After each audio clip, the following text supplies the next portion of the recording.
मोटा धोखा छोड़ा कि अब तो के बादाम गोटा अरे बड़ी दिने बाद मिलल ऐसन मौका धोखा छोड़ा कि अब तो के बादाम गोटा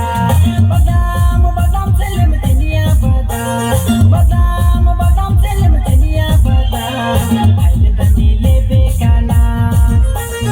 आइले बो बादाम करदा ले पूजा ले चिनिया बादाम गिरी पे 50 ग्राम ले पूजा ले चिनिया बादाम गिरी पे 50 ग्राम